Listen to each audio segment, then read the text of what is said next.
नमस्कार दोस्तों। स्वागत है आपका द न्यूज लॉन्चर के इस खास कार्यक्रम मिड डे मुद्दा विद अशोक वानखेड़े में।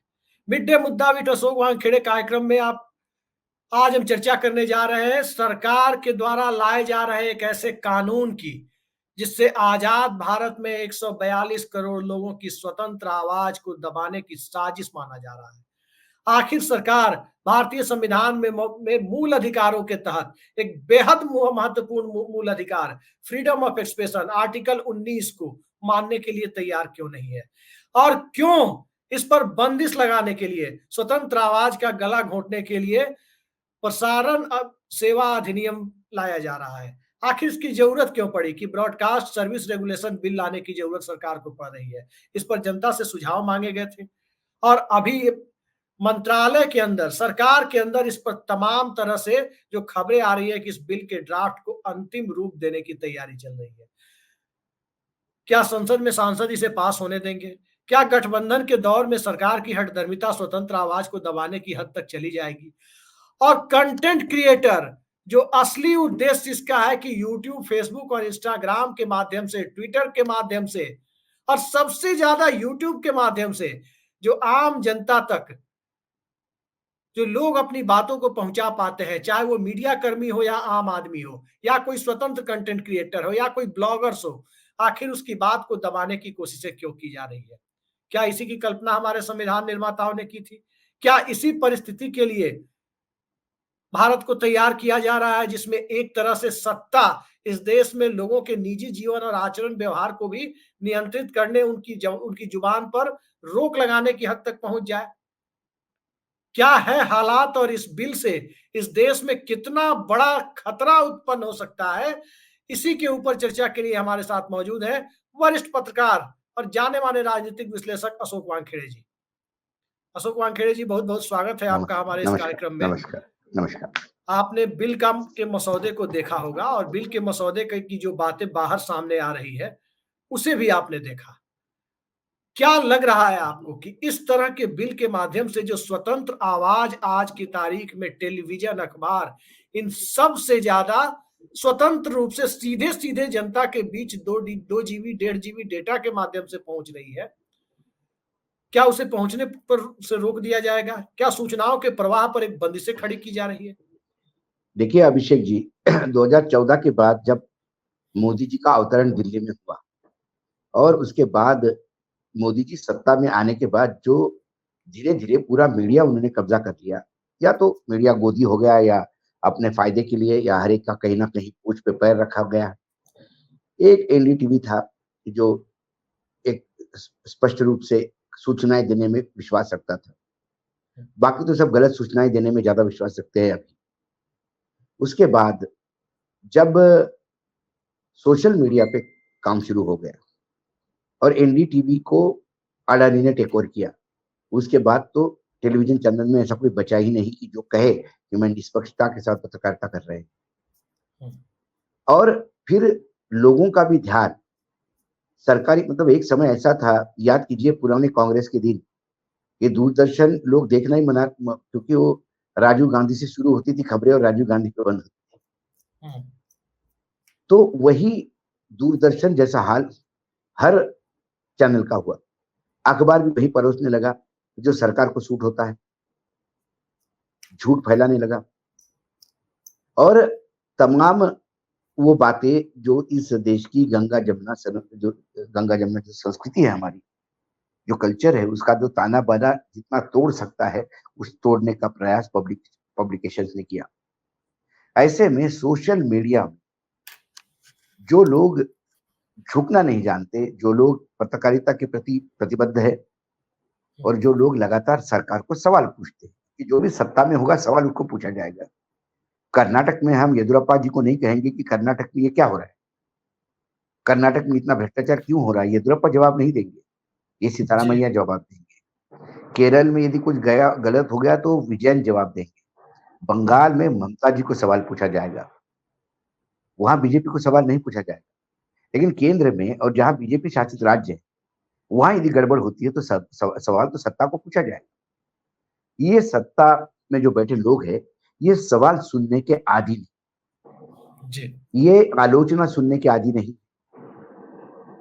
ये उतनी ही सूचना देने के लिए तैयार है जितना उनका मन कहे, और सुनने के नाम पे मात्र अपनी वाह और अपनी खुद की आरती उतारते हुए वो देखना चाहते हैं। जी। तो यूट्यूबर, खासकर जो इन्फ्लुएंसर कहो, इनको यूट्यूबर कहो, या पत्रकारिता को जिंदा रखने वाली कुछ एक व्यक्ति हस्तियां हैं वो कहो, इन लोगों ने जब यूट्यूब के माध्यम से वास्तविकता जनता को परोसने शुरू किया, तो एकाएक उनकी व्यूअरशिप बढ़ गई। जी। क्यों जनता देखना चाहती है यूट्यूबर्स को? क्यों राहुल गांधी का भाषण करोड़ों लोग सुनते हैं और नरेंद्र मोदी जी का भाषण क्यों लोग नहीं सुनते? जबरदस्ती तो नहीं की जा सकती लोगों को। मन की बात जैसा आप किसी को हॉल में, मतलब लोग इकट्ठा कर कर तो नहीं जबरिया सुनाया जा सकता है। तो कुल मिलाकर बढ़ती हुई व्यूअरशिप और इस इन्फ्लुएंसर को यदि आज बीजेपी 240 पे अटक गई है, इसमें यूट्यूबर्स का बहुत बड़ा हाथ है। वो लगातार सच्चाई परोस रहे थे, लगातार जनता को आगाह कर रहे थे, और ऐसा नहीं, जो जनता को वो बोल रहे थे वो बीजेपी को भी समझ लेना चाहिए था। जब लगातार यूट्यूबर्स ये कह रहे थे कि महाराष्ट्र में शिवसेना और एनसीपी को तोड़ने के बाद बीजेपी को भयानक नुकसान होगा, जी। या शिवसेना के बाद टूटने के बाद नुकसान होगा, फिर आपने वो नुकसान देखा, उससे करेक्शन करने के बजाय आपने फिर एनसीपी तोड़ दी, सरकारें गिराई आपने, जी। जो लोग इधर से उधर कूदवाए आपने, अपने पार्टी में वॉशिंग मशीन में साफ करवाए, वो लोगों को भी जनता ने नकारा। तो ये जन जागरण का काम जो है इन लोगों ने किया, यूट्यूबर्स ने। अब ये सरकार को सूट नहीं हो रहा है। सरकार 240 पे क्यों अटकी बीजेपी? इसके कई कारणों में से एक कारण ये भी है, तो इसका भी उनको इलाज करना है। इसका इलाज कैसा करें? ये तो खरीदने वाले लोग नहीं, ये बिकने वाले लोग नहीं। जब ये बिकेंगे नहीं, खरीदने नहीं जाएंगे, तो फिर क्या होगा? ऐसे में फिर एक कानून बना, और जिस कानून के तहत सेंसरशिप लागू होगी, और ये जब एक कानून बना तो इसमें स्टेक होल्डर्स कौन है? कोई स्टेक होल्डर्स को किसी को नहीं बुलाया अपने मन से, क्योंकि इसमें स्टेक होल्डर सरकार है, जी। जो उनका एक ही स्टेक है इसमें कि एन केन प्रकरण ये यूट्यूबर्स को बंद करे। और जब इनको बंद करने की बात होगी तो फिर कानून लेके आओ। लेकिन ये क्योंकि जब कानून जब तो एक सेंसरशिप होगा, ये तो नहीं नहीं भाई, सेंसरशिप नहीं होगा एक तरह से। भाई कौन सा मुझे बताइए, चुनाव आयोग के नियुक्त, जो आयोग में जो नियुक्तियां होती है कमिश्नर्स की, इलेक्शन कमिश्नर की, जी। आयुक्तों की, क्या वो दादागिरी नहीं है? वो अकॉन्स्टिट्यूशनल नहीं है? आपने कानून लेके आए, सर्वोच्च न्यायालय के संविधान पीठ ने दी हुई व्यवस्था को नकारा आपने, जी। इलेक्टेड दिल्ली गवर्नमेंट के हाथ से आपने कानून लाके पावर हटा दिया। क्या ये लोकतंत्र के लिए ठीक किया आपने? नहीं किया। तो फिर ऐसे में जो फंसता है मामला, अब इस सरकार से अलोकतांत्रिक लोकतांत्रिक ये बहस के ऊपर चली गई है सरकार। ये लोकतांत्रिक काम करेगी ही नहीं, ये अलोकतांत्रिक काम ही करेगी। ये तानाशाही प्रवृत्ति इनकी 240 पे भी कम नहीं, वही बरकरार। लेकिन यदि सेंसरशिप का ये बिल, मैं तो इसको सेंसरशिप का बिल मानता हूँ, कोई कोई अधिनियम नहीं है, प्रेस अधिनियम नहीं है, प्रेस पे सेंसरशिप का बिल है ये। और यदि ये पास होता है तो इस देश की जनता उन 52 लोगों को भी माफ नहीं करेगी जिनके भरोसे ये सरकार टिकी हुई। जी। जवाब चंद्रबाबू नायडू को भी देना होगा। हाँ। चंद्रबाबू नायडू भी वहां जब सत्ता में आए तो तेलुगु में यूट्यूबर्स जो थे उन्होंने भी जगन रेड्डी की सारी करतूतें बाहर लाई, तभी वो सत्ता में आए।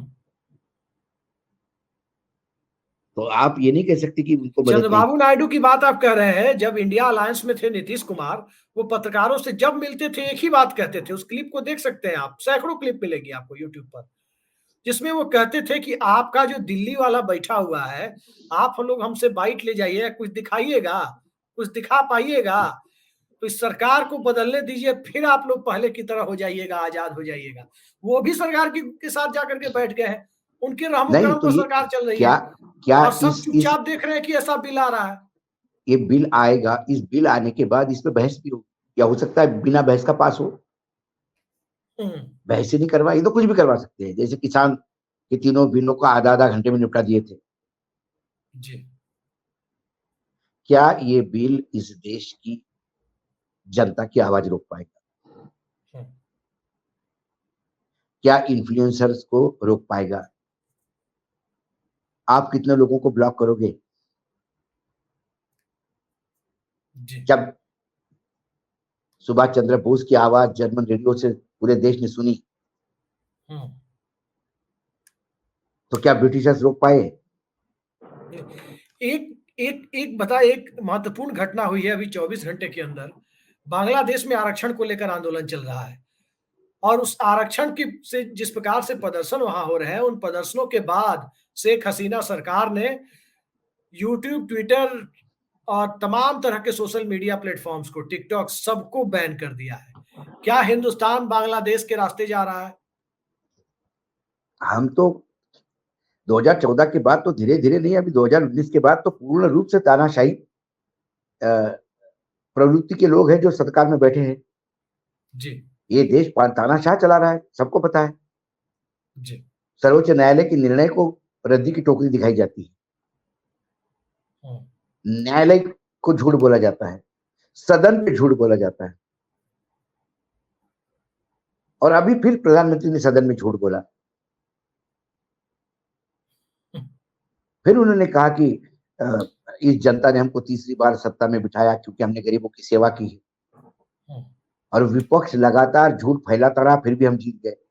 कौन सा विपक्ष ने झूठ फैलाया, बता दीजिए एक। आप तो मंगलसूत्र बिकवा रहे थे, आप तो भैंसे छुड़वा रहे थे, आप तो फ्लैट खड़ी करवा रहे थे। खाली करवा ही रहे हैं, यूपी में नजूल विधेयक ला करके देखिए। हाँ, करवा ही रहे, ये करवा रहे खुद, ये डर दिखा रहे थे कांग्रेस का।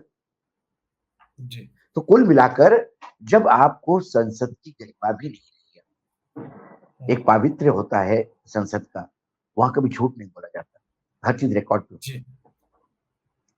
ये जो चाहे वो झूठ बोले रिकॉर्ड पे जाता है, और विपक्ष जितना भी सच्चाई परोसे वो रिकॉर्ड से हटाया जाता है। कल की यदि इस घटना है, माहौल में हाँ, अब कल की घटना है, कल एक सांसद ने बड़ा अच्छा सवाल पूछा कि नेशनल हाईवे का दर्जा किसी सड़क को दिया जाता है तो उसका क्राइटेरिया क्या है? कौन से मानक है जिस आधार पर किसी सड़क को नेशनल हाईवे घोषित किया जाता है? और मंत्री महोदय को पता ही नहीं था कि सवाल पूछा जा रहा है, कुछ जवाब दे रहे हैं, कुछ उन्हें क्राइटेरिया तक नहीं पता है और वो जवाब नहीं दे पा रहे हैं। ये सरकार की स्थिति है और इसी बात को कोई यूट्यूब चैनल, कोई फेसबुक पर, कोई ट्विटर पर, कोई दूसरे प्लेटफॉर्म पर आकर के दिखाए कि सरकार ने ऐसे मंत्री बना रखे हैं, तो फिर उसको कंट्रोल करने के लिए, उन कंटेंट क्रिएटर्स पर लगाम लाने के लिए इस तरह के ब्रॉडकास्टर सर्विस रेगुलेशन बिल यदि लाया जाएगा, तो हिंदुस्तान में लोकतंत्र बचेगा कैसे भाऊ? आखिर प्रेस फ्रीडम इंडेक्स में हमारी स्थिति आप देख रहे हैं कि 161वें पोजीशन पर है भारत। यकीनन हम तो बहुत पीछे है। हमारे यहाँ पत्रकारों की होती है, ग्रामीण क्षेत्र में बहुत ज्यादा होती है। और ये बिल लाने की जरूरत नहीं, आपके पास ऑलरेडी कानून है इस देश में। जी। यदि यदि मैं कुछ ऐसी बात कहूं कि जो असत्य है, तो मुझे कोर्ट में लेके जाया जा सकता है। जी। मानहानि का बाकायदा वो किया जाता है। कम से कम हमारे नेताओं को तो पार्लियामेंट सदन में कुछ भी बोलने की मुभा है, वहां तो कम से कम मानहानि का दावा वो नहीं होता। जी। लेकिन हमारे यहाँ तो बाकायदा यदि हम कुछ गलत बोले या हम कुछ कह रहे, तो बाकायदा लोग कोर्ट जाते हैं। एक बार जब वो कूटे गए थे बीजेपी के प्रवक्ता वकीलों द्वारा थाने में, जी। और जब उनके कूटने की खबर आ गई, हमने हमारी चैनल पे दी, तो वो तो कोर्ट गए थे हमारे खिलाफ। उनको लगा कि उनकी अवमानना हुई। जी। उनका कहना था कि वो कूटे नहीं गए थे, और मार्केट में लोग जो तमाम वो 1200 सीसी के लोग ही बता रहे थे कूटे कूटे नहीं कूटे, वो बात अलग है।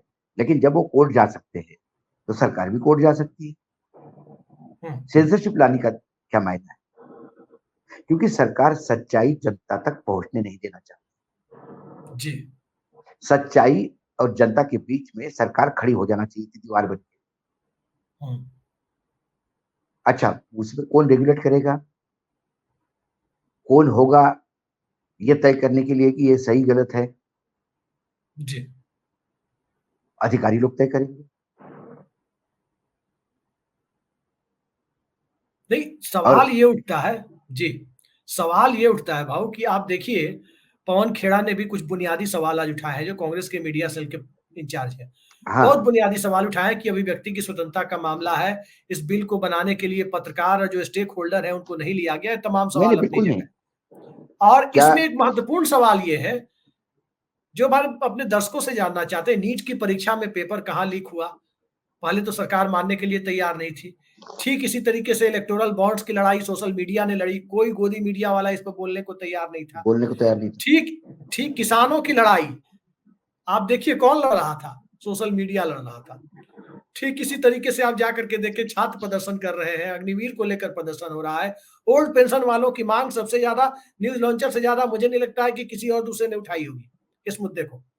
तो सवाल ये है कि इस तरह के मुद्दे उठाने पर क्या इसको भी रेगुलेट करने की जरूरत है? और पवन खेड़ा जो मैं सवाल वही तो उठा कह रहे रहा हैं। हूँ। जी। अभी आप एक ही उदाहरण मैं आपका ले रहा हूँ, आपने जो बताया नीट एग्जाम का। हम्म। सरकार पहले दिन से कह रही थी कि ऐसा कुछ हुआ ही नहीं। हम्म। तो इसका मतलब जो खबरें हम दिखा रहे थे वो गलत थी सरकार के जी। अनुसार, वो झूठ थी। तो बंद किया जाएगा, जेल भेज दिया जाएगा। सवाल वो है, जी। सर्वोच्च न्यायालय ने क्या कहा वो है। सर्वोच्च न्यायालय ने सोरेन को बेल दी। जी। गोदी मीडिया इतना ही लिखेगा सोरेन को बेल मिल गई, लेकिन केस जारी रहेगा। हम्म। मतलब वो दोषी है। लेकिन बेल देते समय जो उस निर्णय में कोर्ट के, जो कोर्ट ने बेल ऑर्डर कुछ में। ऑब्जर्वेशन किया, बेल ऑर्डर में जो ऑब्जर्वेशन किया, वो हम्म। ऑब्जर्वेशन तो सोशल मीडिया ने लाया जी। कि भाई ईडी के पास कोई डॉक्यूमेंट ही नहीं है बताने के लिए, ना रेवेन्यू के ना दूसरे कोई, ये 8.5 एकड़ जमीन के कोई लेना देना है मुख्यमंत्री से। आप ही से जिस अनिल केस देशमुख ने में क्या कहा? हमारे ही हाँ, चैनल के कोई इंटरव्यू में आपने ही बात की थी। कितनी बड़ी और शॉकिंग बातें सामने आई। नहीं ये तो नहीं, कोई अनिल गोदी मीडिया देशमुख ने लाएगा जो नहीं। कहा, अनिल देशमुख ने जो कहा, उस इंटरव्यू के बाद पूरी फाइल लेके उन्होंने मुझे दी, फोटोकॉपी, मैं मेरे पास है फाइल हम्म। अभी। उसमें जो जज साहब जो कहते हैं, रोंगटे खड़ा कर देता है कि क्या जी। एक महाराष्ट्र जैसे प्रदेश का गृह मंत्री 13 महीने जेल रह सकता है। हम्म। अब ये बातें रिकॉर्ड पे लाने पे सरकार को तकलीफ होगी। जी। हमने कहा कि संविधान बदलने का इनका इरादा है तो हम अंदर हो जाएंगे,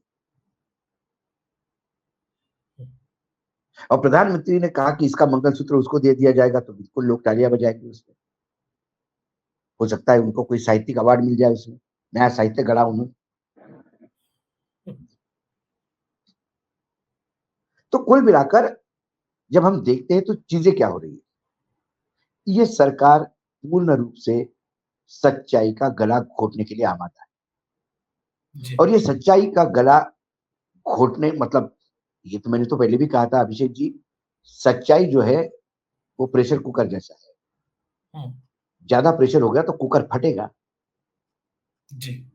लेकिन बाप बाहर आई, हम्म। बाप अपना रास्ता ढूंढ लेती है, सच्चाई अपना रास्ता ढूंढ ले। हो सकता है कि इन्होंने ये बंद कर दिया तो गांव गांव घूमना होगा, लोगों के जी। बीच में रहना होगा, कीर्तन करेंगे, प्रवचन करेंगे, उसमें बताएंगे जी। सच्चाई। सच्चाई तो निकलेगी, सरकार कहाँ कहाँ रोकेगी। और सरकार इतनी बड़ी नहीं है, इतना बड़ा देश है। पूर्ण रूप से इमरजेंसी लागू करने वाले इंदिरा गांधी को लोगों ने आईना दिखा दिया। जी। ये अघोषित इमरजेंसी वाले को भी आईना दिखा दिया जाएगा। इसमें एक दो बुनियादी सवाल उठते हैं। सवाल ये उठता है कि सबसे पहले आजाद मीडिया को बंद करने की जो कवायद है, दरअसल संविधान लोकतंत्र के चौथे स्तंभ के रूप में हर नागरिक को यह अधिकार देता है कि वो एक मीडिया कर्मी की भूमिका निभा सके। पहली बात तो ये है। दूसरी चीज इसके साथ जुड़ी हुई ये है कि कंटेंट क्रिएटर्स क्या बना रहे हैं। अगर वो सुप्रीम कोर्ट के पैरामीटर्स या आर्टिकल 19 का वायलेशन या Maneka Gandhi versus union of India के मामले में जिस तरह से अश्लीलता को परिभाषित किया गया, इन सभी दायरों का उल्लंघन यदि कोई नहीं करता है तो उसके लिए तमाम प्रावधान जो पहले से मौजूद हैं, अलग वही से तो बिल कहा। लाना। और बिल लाने के पहले अभी 1 डेढ़ साल पहले आपको याद होगा कि भाजपा के एक सांसद है, झारखंड से आते हैं, उनका बयान तो ये आया था कि सरकार नहीं लाएगी तो हम प्राइवेट मेंबर बिल लाएंगे। मतलब इतनी बेचैनी क्यों है कि लोगों की स्वतंत्र आवाज को दबाया जा सके, जनता की नहीं आवाज को जनता तक पहुंचाया बेचैनी जाए। इस आरटीआई का इस जवाब नहीं दिया जा रहा आजकल। मोदी जी के गवर्नेंस में अधिकारों से बैर है। संविधान जनता को अधिकार देता है जी और जहां अधिकारों की बात आती है वहां मोदी जी असहज हो जाते हैं। जी मोदी जी जनता को अधिकार नहीं, एहसान देना चाहते। किसानों को एमएसपी का अधिकार नहीं देंगे जी बिल लाकर, उसे 6,000 रुपए साल की भीख देंगे, अपने तरफ से उन पे एहसान करेंगे। जी वो गोदी मीडिया को विज्ञापन देके एहसान करेंगे, लेकिन इनके विज्ञापन लिए बगैर सोशल मीडिया जिंदा है, वो उनका अधिकार है, तो उस अधिकार का वो हनन करेंगे। जी और इसीलिए बिल लाया जा रहा है। बिल लाने की बात करें कि बिल लाया जा रहा है, सवाल ये है कि इस तरह के बिल को संसद में तो स्वाभाविक है इसको लेकर हंगामा होगा। राज्यसभा में तो एक पत्रकार महोदय ही उपसभापति हैं और उपसभापति रहते हुए किसान बिल को कैसे वॉइस वोट से उन्होंने पारित करा दिया था, सबने देखा है। मैं इस मैं तरह मैं माफी चाहूंगा अभिषेक जी, जी मैं उनको बहुत अच्छे संपादकों में एक मानता था। देश जी में गिने चुने संपादक थे जिनके सामने सर झुकाने की इच्छा होती थी। वो पीएम लेकिन के एक मीडिया बात मुझे, एडवाइजर भी रहे हैं। हाँ इस मैंने देश वही के एक प्रधानमंत्री के मीडिया एडवाइजर रहे वो। वो रहे, लेकिन वो इंसान जब सत्ता पक्ष में किसी ओहदे पे बैठता है तो वो बिल्कुल नेता जैसा बिहेव करने लगता है कि वो कभी पत्रकार था, इस बात को भूल जाता है। जी पत्रकारिता के मूल्य, मैं यकीनन कहता हूं कि यदि बिना चर्चा का बिल पास हुआ होता और ये संपादक होते तो उस पर संपादकीय लिखते, जी और आज ये खुद ही करते हैं, जी क्योंकि वो लाल दिए की गाड़ी, वो बंगला, वो उपाध्यक्ष पद, जी इसमें बिक जाते हैं लोग। अक्सर मैंने देखा अच्छे अच्छे पत्रकार, एमजे अकबर में बहुत अच्छा पत्रकारिता में एक अच्छे मापदंड के साथ पत्रकारिता करने वाले लोग थे, लेकिन जब वो राजनीति में आ गए तो बिल्कुल बह गए। राजू शुक्ला को तो हम पत्रकार, वैसे भी वो पत्रकार नहीं थे, यहाँ पे भी वही काम करते थे पत्रकारिता में, उधर जाके भी वही काम करते हैं, उन्होंने सिर्फ चोला बदला है, मेन धंधा उनका वही है, वो बरकरार। तो कई बार मुझे लगता है कि नहीं, ये जो सत्ता में जाना मतलब आपकी पत्रकारिता, या आप पहले दिन से तय करो कि आपको सत्ता में ही जाना है, पत्रकारिता में बताओ आओ। नहीं, उसमें देखिए कई सारे ऐसे उदाहरण हैं, जैसे लाल कृष्ण आडवाणी जैसे लोग पत्रकारिता की तो खुल के की और पत्रकारिता छोड़ी तो दोबारा वापस नहीं लौटे। बहुत लोग तो राजनीति में जाके लौट भी आए हैं, पत्रकारिता में राजनीति भी की तो खुल के की। ये सारी चीजें पहले से इस तरह के स्टैंडर्ड मौजूद है कि हाँ भाई, कोई भी पेशा है, किसी पेशे में जा रहा है तो जो जा रहा है पूरे तन्मयता से उस पेशे के एथिक्स के अकॉर्डिंग काम कर रहा है। आज के जो हालात हैं उस पर हम अंतिम सवाल आपसे लेना चाहेंगे। जिस तरह से पवन खेड़ा ने इस मामले को लेकर रिएक्ट किया और जिस तरह से पब्लिक डोमेन में इतने बड़े विधेयक को इस देश में आज देखें आप तो करोड़ों लोगों की दाल रोटी सोशल मीडिया के माध्यम से, इस बेरोजगारी के माध्यम से, बेरोजगारी के दौर में चल रही है। सरकार क्या इस देश को सोमालिया बना देना चाहती है कि एक तरफ स्वतंत्र आवाज बंद करो, एक तरफ ईदी अमीन जैसा शासन लाओ, दूसरी तरफ इस देश में रोजगार के अवसर को खत्म कर पब्लिक एस्पिरेशंस के साथ साथ यूथ एस्पिरेशंस को भी खत्म कर दिया जाए। नहीं ये नहीं हो क्या अभी रहा है और जा कहां रहा है पूरा सिस्टम? पूरा सिस्टम एक तानाशाही रवैये की तरफ जा रहा है, सामंती सोच के सच साथ का लोग बैठे हैं। सामना क्यों नहीं करना चाहती सरकार? सच का सामना करने से क्यों इसलिए डर रही है?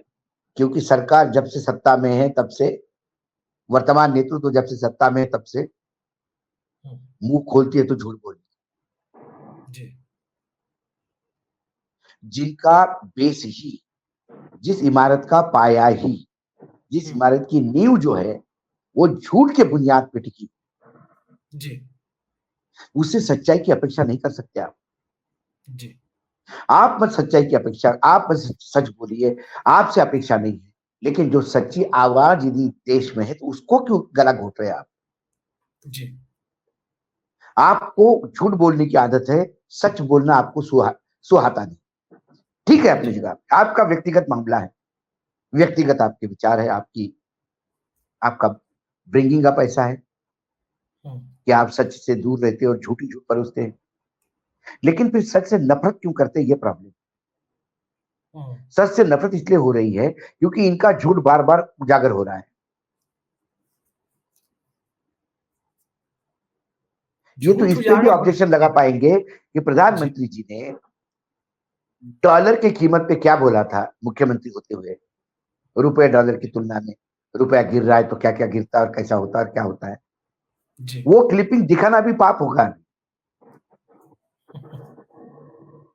बोलेंगे वो पुराना था, अब थोड़ी था, जी अब अपना रुपया थोड़ी गिर रहा है नीचे, बाकी करेंसियां ऊपर जा रही। क्या करे प्याज ऐसी की सरकार? महंगाई प्याज की महंगाई पे वित्त मंत्री का जवाब लोगों ने सुना है, एपिक आंसर हाँ, कि क्या होता है। खैर, कि हम एक प्याज खाते ही नहीं। व्यक्तिगत जी, एक व्यक्तिगत सवाल है इसी सवाल से जुड़ा हुआ, चूँकि हम और आप दोनों मीडिया कर्मी हैं। इस देश में मीडिया को उस हालात में पहुँचा दिया गया कि लोगों को सोशल मीडिया से ही एकमात्र उम्मीद नज़र आने लगी। और इस देश की सोशल मीडिया का कमाल है, व्यक्तिगत सवाल मैं इसलिए कह रहा हूँ आपसे, क्योंकि सोशल मीडिया में सच को सुनने के लिए जो लोग लालायित रहते थे, जो जनता, हमारे दर्शक, इस देश की आवाम, उसने आपको एक नाम दिया भाऊ, टाइगर। ये टाइगर नाम जितना आपको मिला, उससे कहीं ज्यादा इस देश के मीडिया की, जो तथाकथित मेन स्ट्रीम मीडिया है, उसकी बेबसी को दर्शाने के लिए ज्यादा सार्थक नाम लगता है कि कोई तो सच बोल रहा है। तो क्या सोशल मीडिया पर आप और आप तो टाइगर के नाम से मशहूर है, इसके अलावा दूसरे लोग भी पता नहीं किस किस नाम से हैं।